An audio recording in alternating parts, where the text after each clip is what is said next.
पृथ्वी का सबसे ऊपरी भाग। इसके बाद आता है आवरण या मेंटल। ये क्षेत्र बेसॉल्ट पत्थरों के समूह की चट्टान सा है।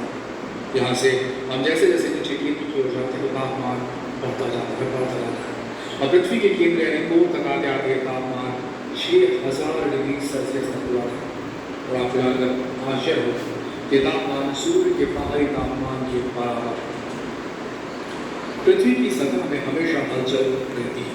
टेक्टोनिक प्लेट्स एक जगह से दूसरी जगह सरकती रहती है, कभी कभी एक दूसरे से टकरा भी जाती है, जिसकी वजह से भारी भारी प्लेट नीचे दब जाती है और हल्की कुटी प्लेटें जो होती हैं वो ऊपर उठ जाती है।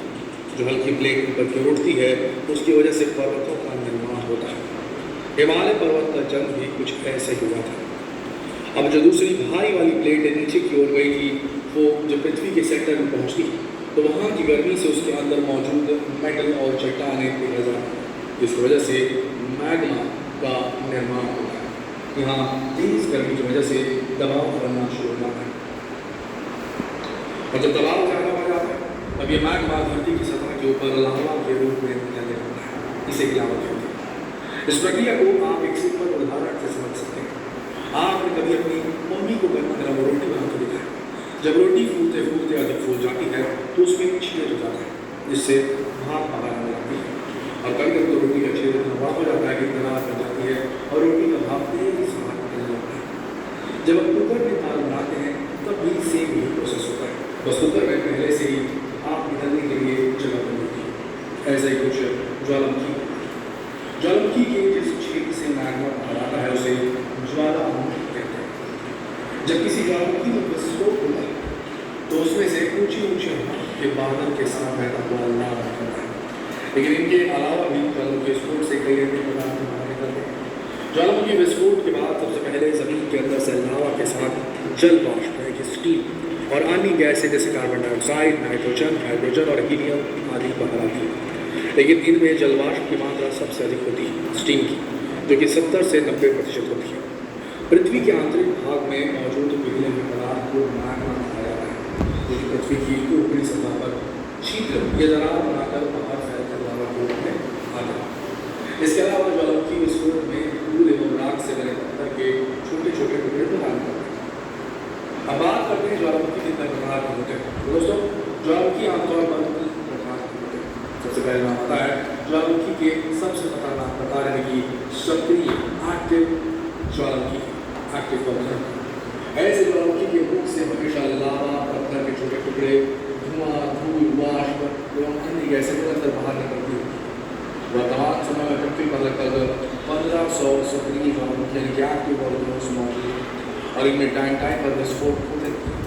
और क्योंकि ये सुरक्षित नहीं होते इसलिए इन्हें सबसे ज़्यादा खतरनाक ज्वालामुखी विश्व के सबसे सक्रिय ज्वालामुखी का नाम किलोवेआ, जो कि हवाई द्वीप हमारे स्थित हवाई आइलैंड। इसके अलावा कुछ और सबसे सक्रिय ज्वालामुखी है जिनका नाम माउंट एटना का, जो कि इटली और बैरन आइलैंड अंडमान एंड निकोबार द्वीप यानी भारत में केवल एक या कोई वॉल्केनो और वो जगह उस ज्वालामुखी के डर की वजह से आज भी गिरा है। अब बात करते हैं ज्वालामुखी के दूसरे प्रकार की। इन्हें प्रसुप्त ज्वालामुखी, ये वो ज्वालामुखी हैं जिनमें बीते समय से कोई विस्फोट हुए जो वर्षों से शांत है, लेकिन भविष्य में कभी भी सक्रिय होने की संभावना बड़ी रहती है। इन्हें 16 हुआ कहा जाता है क्योंकि इनका कोई भरोसा नहीं, कब ये दानव नींद से जाग जाए और अपने आसपास का बाहर का पत्थर मचा दे, कोई नहीं जानता। कुछ प्रसुप्त ज्वालामुखी माउंट फुजियामा जापान, वेसुवियल इटली, वेसुवियल हवाई यूनाइटेड स्टेट्स, इनके नाम। अब बात करते हैं ज्वालामुखी के सबसे शांत प्रकार की। इन्हें मृत या शांत ज्वालामुखी कहा जाता है।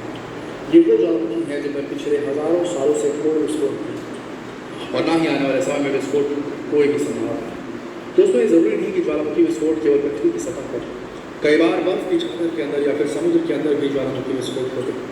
हिमस्खलन यानी कि अवलांच या सुनामी आने का सबसे प्रमुख कारण यही है। इसके अलावा अगर धरती के अंदर मैग्मा जमा हो लेकिन धरती की कठोर सतह की वजह से बाहर न निकल पाता तो यह मैग्मा धरती की सतह पर प्रेशर बनाता है, जिससे धरती हिलने लगती है, जिसे हम भूकंप कहते हैं।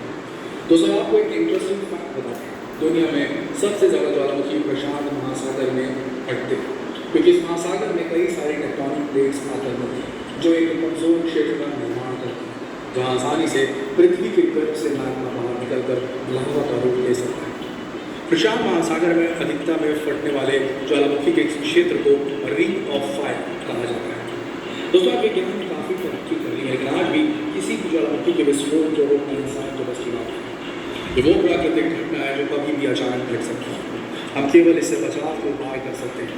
आज भी कई शहर ऐसे हैं जो कि ज्वालामुखी के काफ़ी आसपास हैं और उन्हें कई बार ज्वालामुखी के क्रोध का सामना करना पड़ता है। जब तेज गति से लावा और गर्मनाहट उस ज्वालामुखी से बाहर निकलते हैं तो इंसान की जान कोई नहीं बचता। दोस्तों, उम्मीद है कि अब आपको आपके ज्वालामुखी से जुड़े सभी सवालों के जवाब मिल होंगे। अगर अभी भी आपके मन में कोई सवाल है तो कमेंट में जरूर वीडियो को अपने दोस्तों के साथ जरूर